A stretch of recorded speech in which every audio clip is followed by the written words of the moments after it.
Hey there, this is HD. I hope everyone's doing well. I am coming to you on Thursday, May the 7th. It is 1:50 p.m. and I trust that whenever you're watching this, that you're doing well, that your family is well, and that everything is safe for you and your family. A couple quick things I want to talk about today, then I'll let you move on about your business.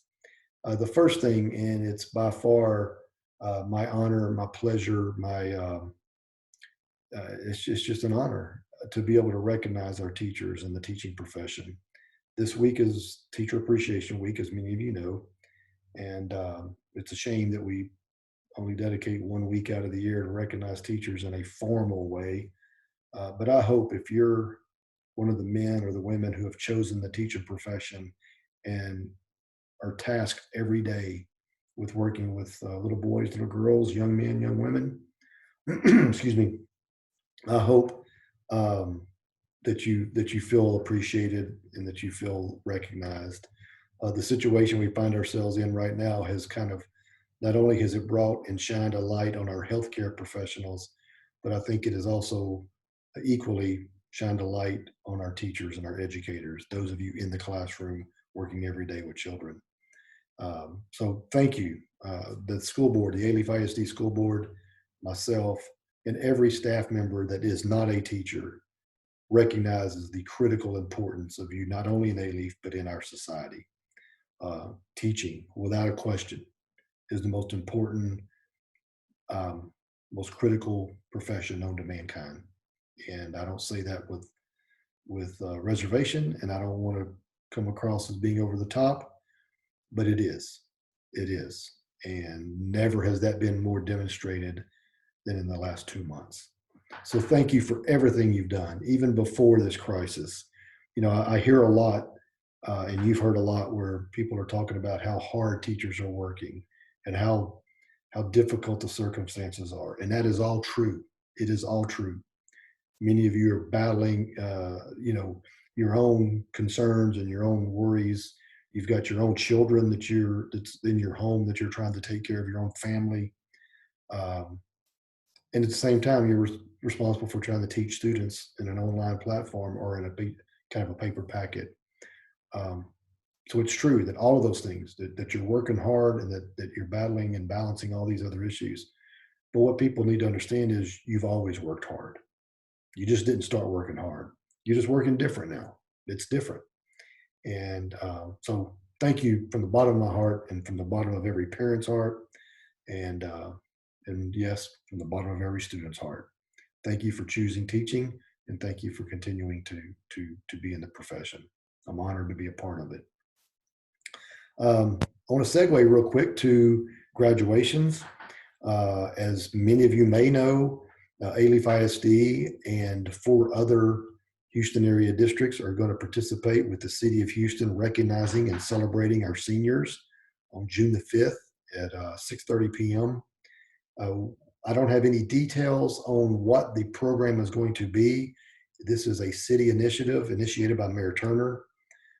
Myself and my four superintendent colleagues of Houston ISD, Spring Branch ISD, Spring ISD, and Aldine ISD were asked to participate, and we are going to do that.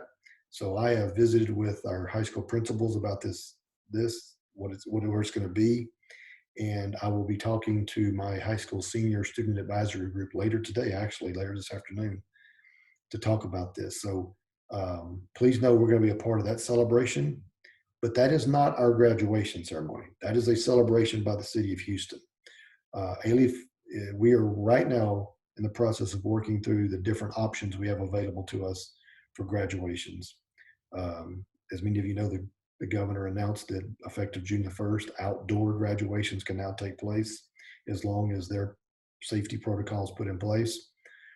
So we are going to consider outdoor. We're going to consider holding the dates that we have at the Berry Center and the Coleman Coliseum for the month of July.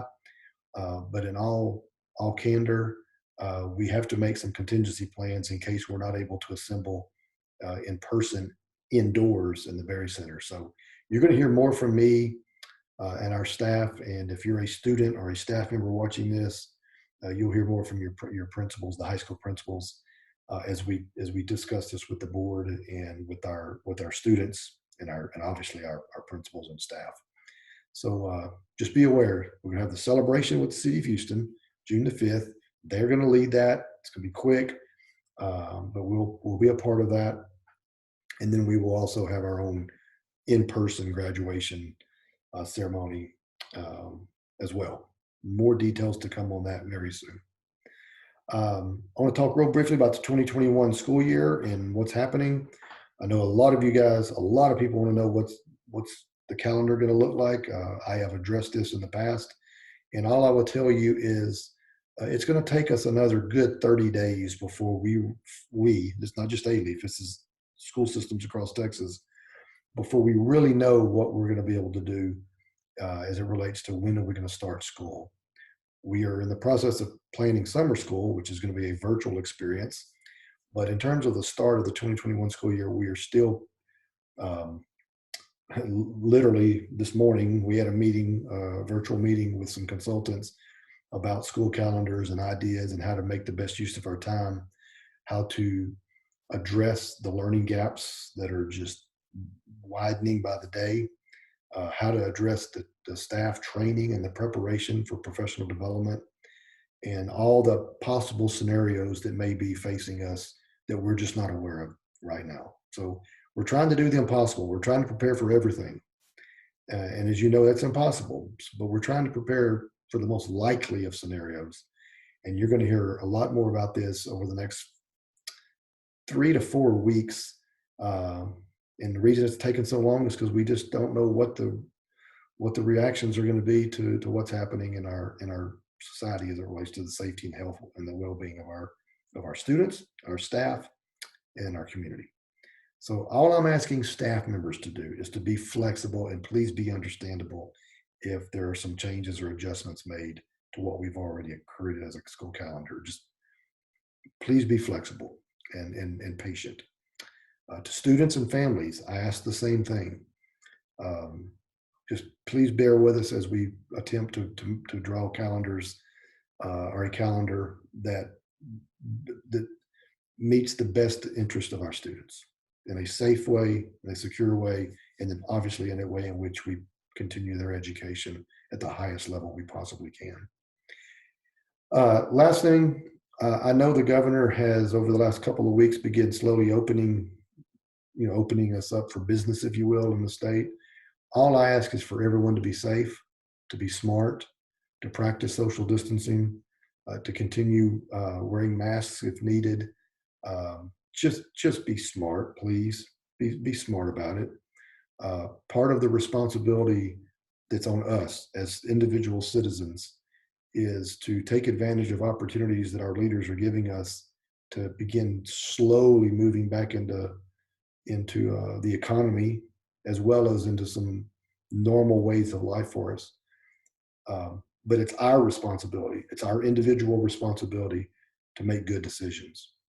And so I just encourage everyone that works in A-Leaf, that goes to school in A-Leaf, and that is in the A-Leaf community to just make good decisions about your well-being, your family's well-being, your neighbor's well-being, and then people you don't even know's well-being. So just be smart. With that, thank you. God bless to every one of you guys. Take care of yourselves, and I'll talk to you next week.